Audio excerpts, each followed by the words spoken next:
Yun na nga guys, MLess Channel nga pala guys, is magbibigay tayo ng konting idea tungkol doon sa patch ni Cabal Infinite Combo C mga idol. Kung gaano nga ba kababa yung naging drop rate ng mga dungeon entry nung crop material at syempre nung mga core sa mga normal map. Eto guys, bibigyan ko kayo ng example.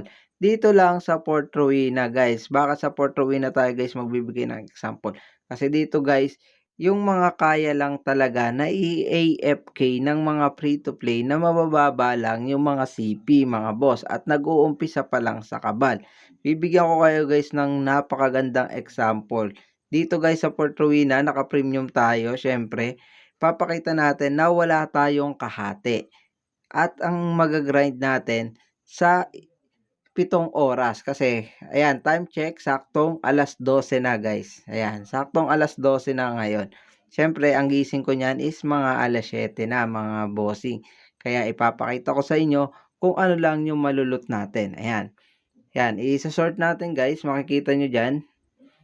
Yan, nakaayos, UCH na 4 yung dulo niyan mga boss. Tapos syempre dinamihan lang natin yung MP pots, yan, yung MP pots.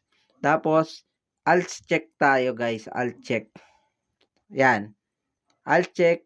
Kita niyo naman guys yung ALTS kung ilan. Yan. 405, 405M, saka 10K. Ayun. Ayun yung ALTS natin. 405 saka 10K. 405M saka 10K. Tapos guys, baka sabihin nyo mababa lang yung set natin sa drop rate ng ALTS. Ayan guys, naka 40% yan sa mga set. Yan. Tapos 60% sa weapon, naka-bracelet of 7 coin na plus 3, tapos naka-earring of 7 coins din. Yan. Ang total natin yan guys na makikita nyo dyan is sa alts. Dito, sa total. Ayan. Alts drop amount 286%. Tapos yung alts drop rate niya is 27%. Yan. Kaya maano natin kung ilan alts lang yung magagrind niya sa 7 hours at ilan lang yung makukuha niya kung makakakuha pa ng core dito sa Port Ruina o at dungeon entry na mapart at RS. Yan guys. Tingnan natin bukas ng umaga. Yun na nga guys, time check tayo, 8:46 na ng umaga mga idol. At yan guys, titingnan na natin kung ano ba yung mga nakuha natin kagabi dito sa Port Ruina at kung gaano kalala yung naging update. Ayan guys, check na natin mga idol. Ayan guys, hindi yan na DC, tingnan nyo, yan. Kakabukas na talaga natin yan mga idol. Yan, hindi ko pa mapindot guys kasi kakagising lang natin. Yun guys, yan, check na natin dito. Ano nga ba yun? Ang hirap pala pagka ikaw lang din nagbibideo. Yan, guys. Kita nyo? Hindi na natin ni-record kasi guys, pag ni-record natin, madidisi yan, mawawala yung mga kulay pula na tuldok. Ibig sabihin kasi nun guys, is ayun yung indicator, nakakalot mo lang nun. Yan. Yan. Dito guys, sa unang slot, may FCM mga idol. May FCM dyan. Ayan. Isang map-part, isang FCM dito sa slot na to. Yan, tinitingnan ko yung mga slot kung meron ba ng mga nakasama. Ayun, guys. Wala. Ito talaga yung simula. Isang FCM. Yan. Dulo. Tapos yan, yung dulo.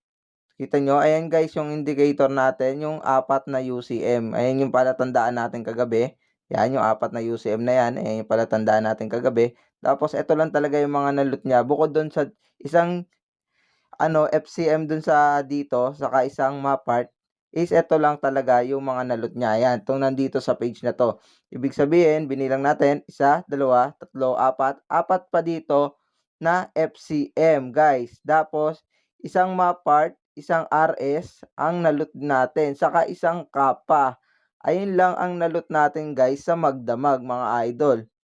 Ayan guys, baka sabihin nyo guys, is nandoon din, meron pa doon na UCH. Yun guys na UCH na nasa gitna ng mga loot ay hindi yan kasama sa loot. Tingnan nyo guys, wala yang kulay pula na tuldok. Ibig sabihin guys, hindi yan galing sa loot. Galing yan guys doon sa coupon. Kaya yung UCH na yan guys na nasa gitna ng RS at FCM ay hindi yan kasali sa na-loot natin kagabi.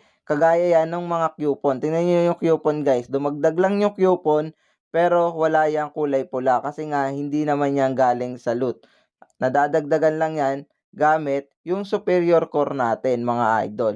Kaya ang total lang talaga na nakuha natin dyan is yung FCM na 5, isang RS at dalawang map part at isang kapa lang mga bossing. Wala nang iba. Ayun lang ang nakuha natin sa 8 hours and 46 minutes natin na pag-grind magdamag mga idol. Yan guys, ayun lang talaga. Yung UCH na yan guys is galing yan dun sa mga box, dun sa superior natin guys. Na mali ata ako nasabi kanina. Parang sabi ko galing sa coupon. Ayan guys, dito yan galing yung UCH na yan. Kasama nung mga coupon na nakukuha natin. Yun pala guys, nakalimutan ko nga pala guys na ipakita sa inyo kung ilan pala yung nadagdag na alts mga idol. Muntik ko pang makalimutan mga bossing. Yan guys, check na natin ngayon guys. Natandaan nyo ba guys kagabi? Yung alts natin is 405M. Tapos may butal lang siya na 10k. Ngayon guys, is nandito na siya. Kaso hindi masyado siya mapokus. Sasabihin ko na lang sa inyo kung ilan yung price. Naging siyang 407M. Tapos 467k na alts mga idol. Ibig sabihin, ang nadagdag sa kanya is nasa 2.4M mga idol. Yon guys, pag minus natin yung kagabi, saka nakuha talaga natin na alts, is lalabas dyan is 2.457k ang total lahat. Yon guys, dito na natin tatapusin yung review natin doon sa last patch guys. Thank you sa inyo guys sa mga nanood. God is good guys all the time. Let's go!